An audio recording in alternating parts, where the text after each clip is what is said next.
Okay, welcome everyone. I'd like to say we saved the best for last, but I'm stuck up on stage again, so I'm not sure about that. But it's a great pleasure to be here for the last panel of the day to talk about what's going on in the United States and in Canada.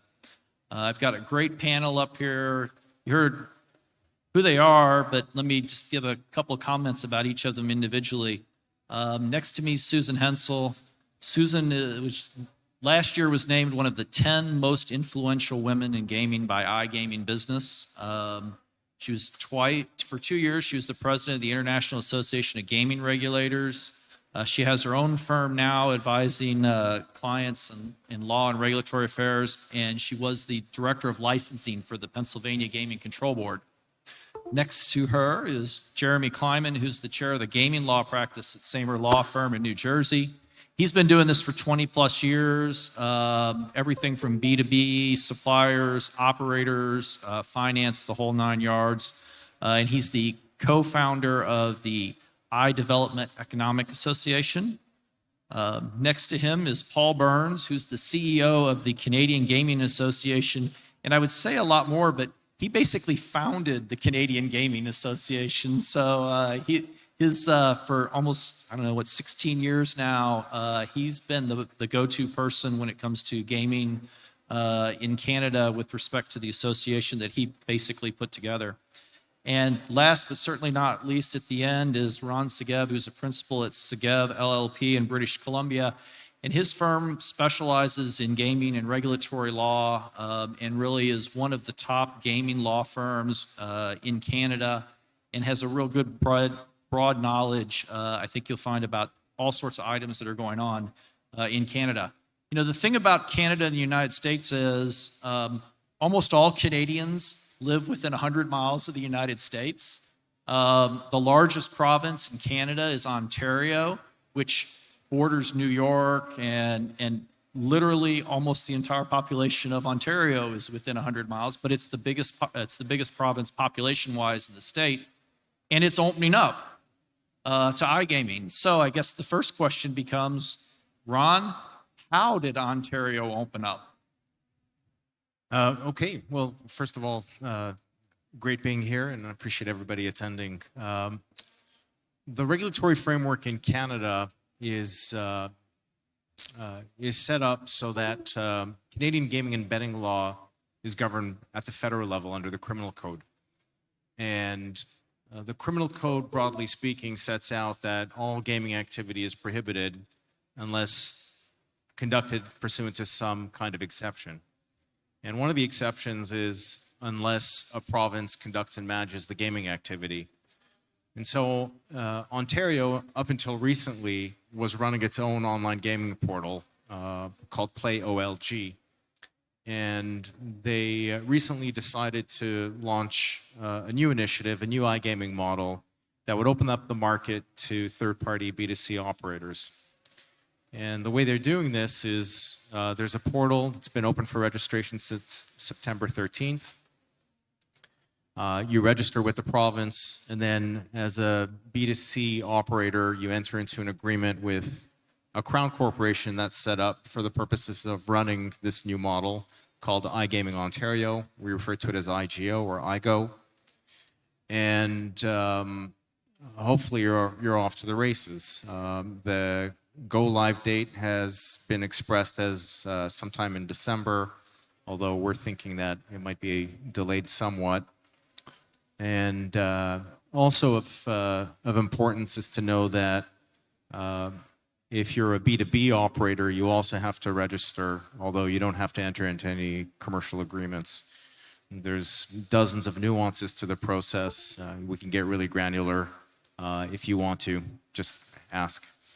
So the Canadian Gaming Association obviously has got to be fascinated and really involved in what's going on in Ontario. Paul, where's the process at now, and what do you see as the positives and negatives of where they're going so far? Well, we're thrilled because Canada, as many people know, has a very thriving gray market. The law in Canada has been unsettled about where does a bet occur. A server located here or in the home of somebody placing a bet in Canada. No one ever wanted to figure that out.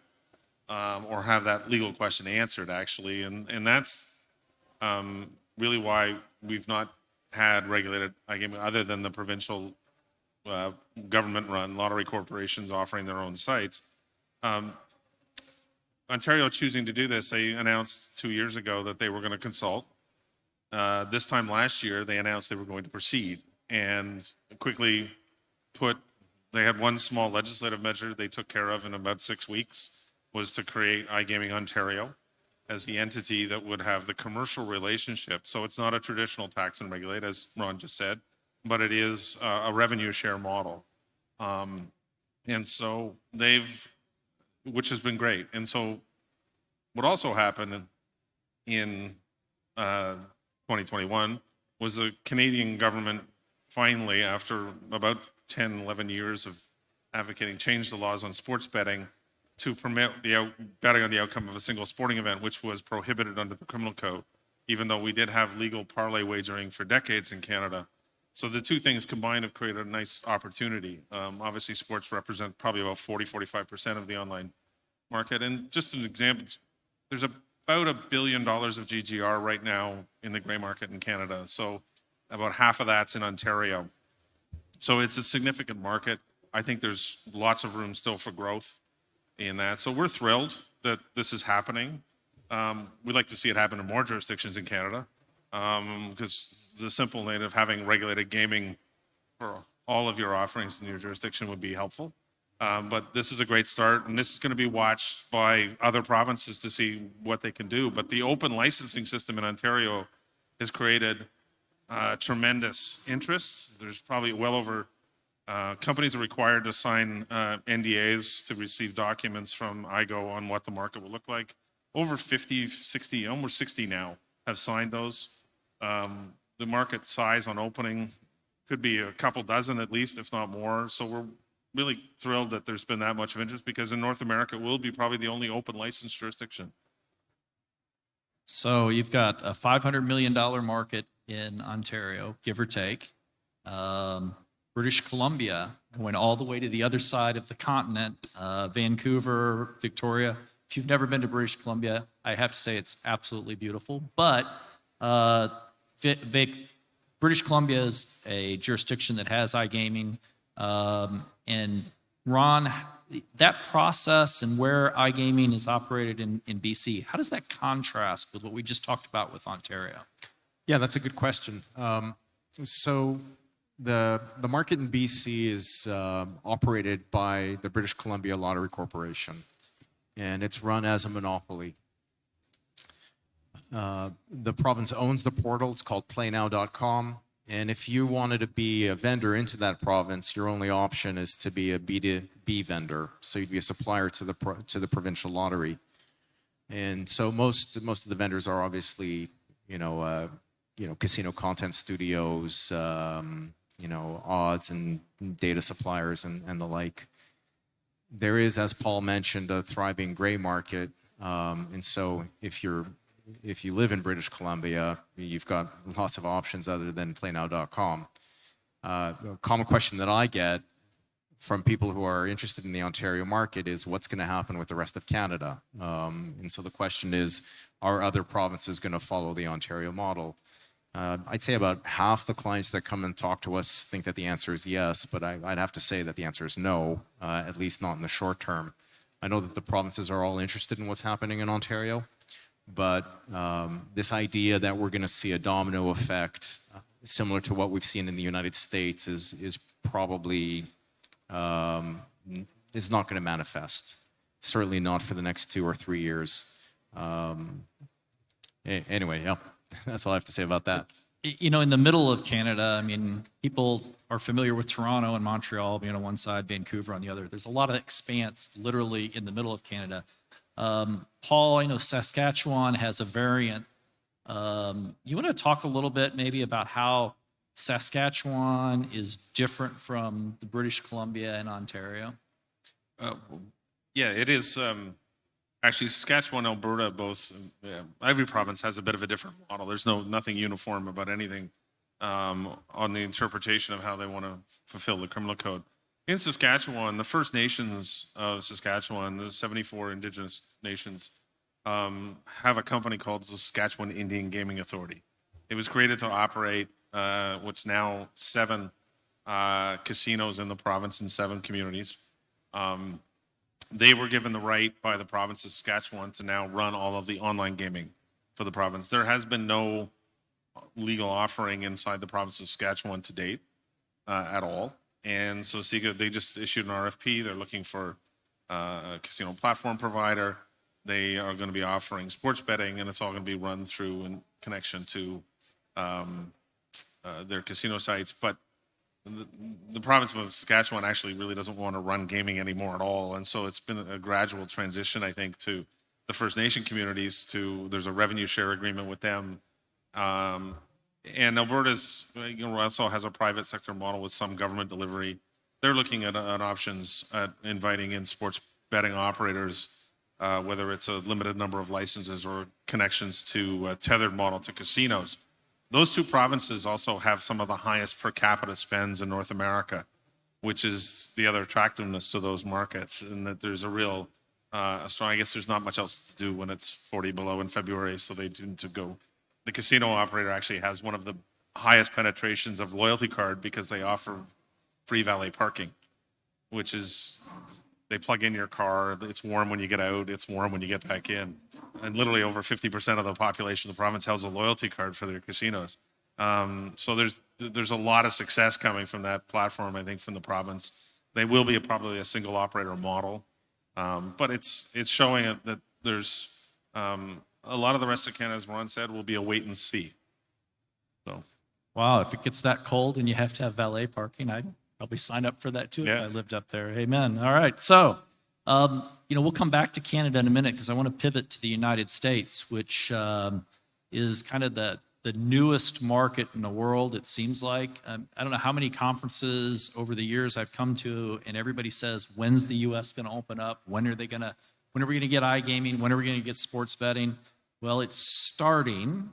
So Susan, so far as it started, what are we seeing as the successes and the failures in sports betting as it's opened up in the U.S.?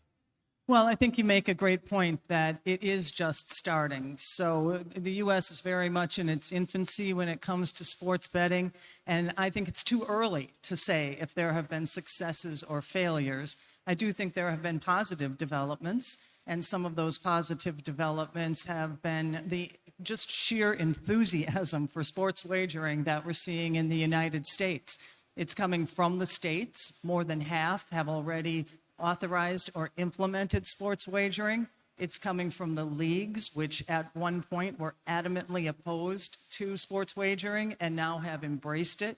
And every day we hear about new partnerships that are forming between teams and operators and new business deals that are taking place as the industry, as the leagues and the teams really do embrace the activity. There's enthusiasm from innovators and startup companies. Every day we hear about new startups that are coming into the space and trying to reinvent sports wagering. And there's just general enthusiasm throughout the United States from players that it's finally here. In terms of failures, again, I think it's too early to talk about failures. We have seen some jurisdictions have hiccups as they've started their regulatory schemes, and some have chosen slightly different models than others and have had to recalibrate in some cases. And I also think an area of interest in sports wagering in the United States is what has just been being talked about on this stage before we got here, and that's advertising. We already have had a notice from the New Jersey regulator that the regulator is watching advertising in the United States, and I think that as some of this startup energy in other jurisdictions, as the dust settles, we'll see other regulators paying attention to advertising. And it will be interesting to see if the United States learns from the experiences of places like the UK, or if we repeat what has happened in other jurisdictions and face a similar backlash. Okay, so we've got almost half the country opening up to sports betting. I live in a jurisdiction that's not there yet, but maybe we'll get there one day. But we're not as far ahead on iGaming. I mean, that seems to be coming slower. Jeremy, kind of the same question. Maybe we don't have successes and failures, but we've had positive and negative developments. What do we see in iGaming so far in the U.S.? Yeah, well, we're 50 different countries in the U.S., so there's no one uniform answer that applies across all of the jurisdictions. But in terms of failures, I would say the single largest failure is that we haven't had the rapid expansion of online casino or iGaming that we thought we would. In terms of successes or positives, there are a number. Number one, tax rate. Apart from a few U.S. states like New York on sports betting with an absurdly high tax rate, and Pennsylvania with a relatively high tax rate on casino, the tax rates have been generally stable, which is a positive. We have fairly robust competition, which is a positive, apart from one or two states that have monopolies. Generally, competition is good, and we have a proper licensing regime in the U.S. So those are the positives on the iGaming side. In terms of the negatives, I should say one more positive. You know, we've done, I think, a rather good job in our regulatory controls over KYC, underage gambling, and geofencing. There have been relatively few violations in that regard. So the technology is working well. In terms of the negatives, I'd say the lack of uniformity in regulation, particularly in terms of technical requirements. It's creating a lot of, in my view, unnecessary capital expense by the operators and the suppliers, and some confusion about which state has what requirements and having to, different certification standards in each state. So I think we can do a better job in that regard. You made a really key statement there. We're like 50 countries. And people that come over to the U.S. that don't have experience in the U.S. are always surprised to find out that we're 50 countries. Jeremy, to kind of follow up on that, for our folks that are coming into the U.S., into these 50 countries, into the various states that are opening up, how are the legal requirements to enter these U.S. markets different than what most people are probably used to in the European markets? Yeah, a few things. So unlike most European jurisdictions, in just about all U.S. jurisdictions, not all, but most, operators need to partner with a land-based casino. So access to the market is relatively restricted. Some jurisdictions have unlimited number of opportunities, but you still have to partner with a land-based casino. Most have a cap or a limited number of skins available for iGaming and sports betting. So that's probably the biggest difference is an online operator cannot just, parachute into the U.S. and plug in and start operating. You need to negotiate an often rather expensive market access agreement with a land-based casino or a racetrack. So that's one. Two is, which I view as a positive, you do not necessarily need a U.S. company setup. There's no regulatory or legal prohibition in taking a non-U.S. company, registering it locally to do business in the U.S., and operating through that entity. Most operators and suppliers choose, for tax reasons and for liability reasons, to set up a U.S. subsidiary. But again, unlike most European jurisdictions, we have very flexible requirements. There's no requirement that you have a physical presence in the U.S. in most cases. There's no requirement that you have a U.S. resident or citizen as a director. In fact, you could form a U.S. company to do business, and all of your directors can be outside the U.S. So those are some of the major differences. So, Susan, you were involved, obviously, in Pennsylvania in getting land-based gaming up and running. and now we're moving into a whole different dynamic where it's different folks, new entities, literally sometimes newly created entities. How do regulators handle those new entities when they enter their jurisdictions? I think that the U.S. regulator is very open to these new companies, whether they're new entities or they're existing legacy entities coming in from other parts of the world. I think that there's very much an open arms approach by the regulator. As Jeremy said, the key points for any company coming in are to recognize that the U.S. market there is no such thing as a U.S. market. They are state by state markets. And that is sometimes it throws a curveball to new companies coming into the United States, because if you cross a state line, you suddenly have a new requirement for market access. Your tax rate is different. The licensing classifications and the requirements are different. The technical requirements are different. The compliance requirements are different. So it really helps for companies coming in to have someone in the United States, an advisor that can help them navigate those differences in the regulatory schemes. But that said, the regulator is absolutely open and ready for business. I think we also have to recognize that the regulator right now in the United States is a bit overwhelmed with all of the new types of technologies and companies that are coming their way, and that the regulator is also sometimes dealing with products that they are brand new to, like the online space. So companies that have a history of compliance and a demonstrated commitment to compliance going forward are going to do great in the United States, and the regulator is going to look forward to working with you. Okay, so we're getting towards the end of our panel, but I think there's a couple other items real quick in the U.S. I want to talk about, and then I want to do pivot back to something Jeremy said that'll bring us back to Canada.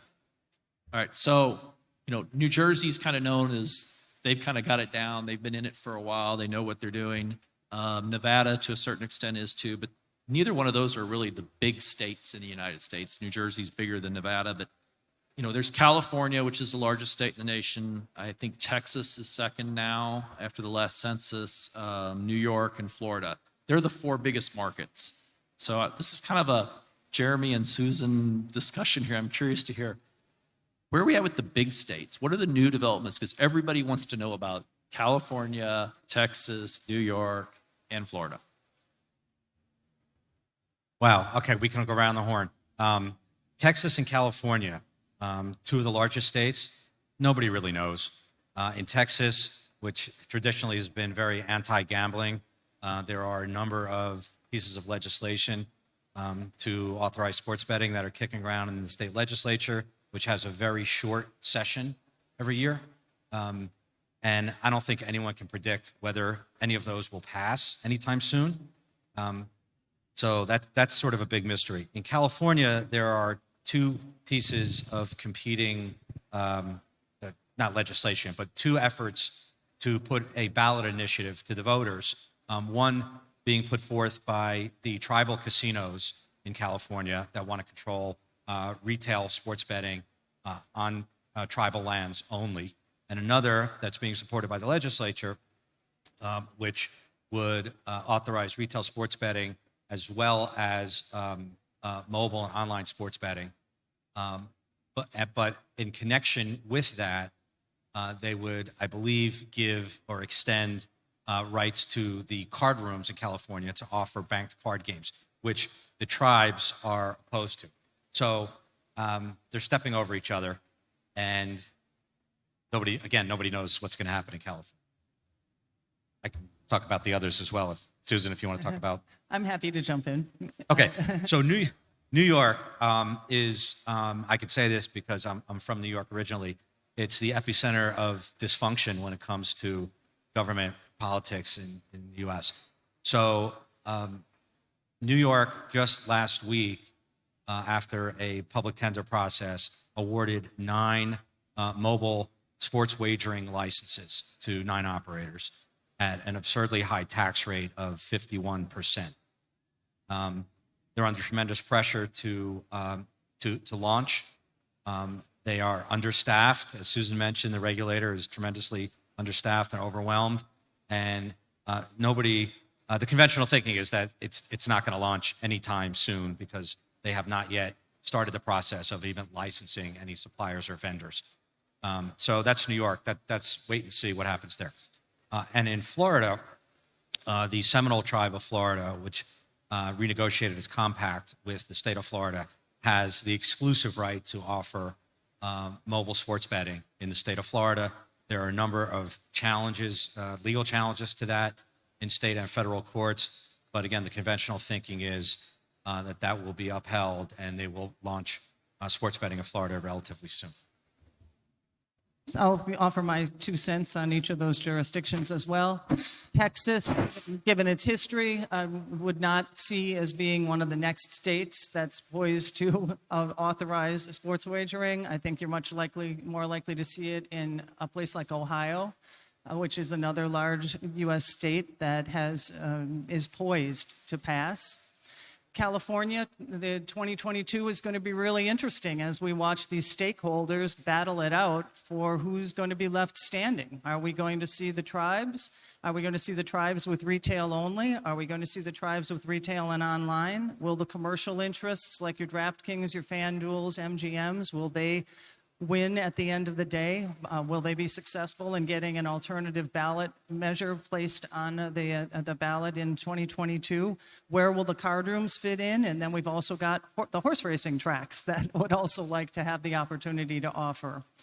Florida, we're waiting any day. We should hear whether or not the courts are going to uphold or reject the concept of wagers being taken off tribal land as counting as wagers being taken on tribal land. That will be interesting to see.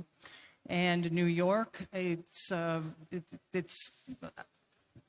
echo what Jeremy had to say about New York. But one thing I think is going to be interesting is when New York does finally launch its mobile product, what the impact is going to be on New Jersey, which gets an awful lot of players from New York. But with New York's 51% tax rate, there are also going to be a lot of players incentivized and to go to New Jersey because the promotional offerings are just inevitably going to be better there.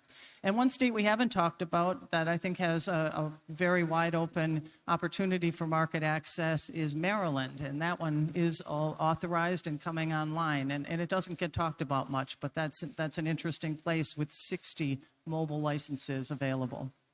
Okay, so lots of options, lots of opportunities going in the state. I'm just going to say, I think Texas may surprise everybody. There's sports crazy in Texas. There's a lot of incentive from the leagues to get involved in that particular market, more so perhaps than any other state in the nation. So don't be surprised if in this next session something interesting happens out of Texas. Okay, Jeremy made a comment earlier, and it brings me back to Canada, and I thought it was really, really a good comment. You don't have to be a U.S. company to do business in almost all U.S. jurisdictions. So how does that work with Canada? I mean, how does that interact? Aren't there some business opportunities there? Paul and Ron, you guys want to talk a little bit about how that works with Canada?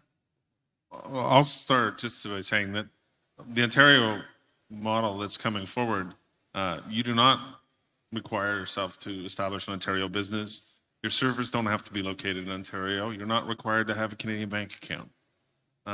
So they're really not putting those requirements again. Part of that market's been designed to ease the gray market's entry into the legal market. But for doing business, Ron, if you want to. Yeah, Canada's a great place to do business. I like to refer to the 3 T's. We've got talent, we've got a great tax rate, and we've got time zones. We've got 5 time zones. So if you want to set up operation and cater to Asian markets, you can do that out of BC. If you want to connect with European markets, do it on our East Coast. We share time zones with the United States and Latin America. And, I think what's really interesting, other than this Ontario story, is just the broader Canadian opportunity. In particular, some of the stuff we've seen in the news, like the acquisition of The Score, which is a Canadian company based in Toronto. It's a $2 billion acquisition by Bally's. And what was notable about that was they didn't close shop in Toronto and move everybody down to the States. They actually doubled down and invested heavily in the Toronto team. because the talent is there. And, I also like to say that Canadians are fluent in American. And, we speak American, we follow U.S. sports, we understand March Madness and, all the nuances of American sport. Again, time zones aren't a problem. And so there's many U.S. operators that have a very deep connection in Canada with, customer service set up there. I pointed to the Score. I could point to Twin Spires Group. They've got an operation in Canada. Betworks, which was an MGM acquisition. They've got roots in Canada as well. The Canadian gaming industry goes all the way back to the StarNet days in the late 90s, and all that talent is still kicking around and can easily be leveraged for the broader North American opportunity. Okay, well, I think we've reached the end of the show. I could talk to you. I could tell a story about watching a Super Bowl in Vancouver one time and there were only 7 of us in the restaurant, but I won't tell that story. So if you all would join me in thanking my panel up here.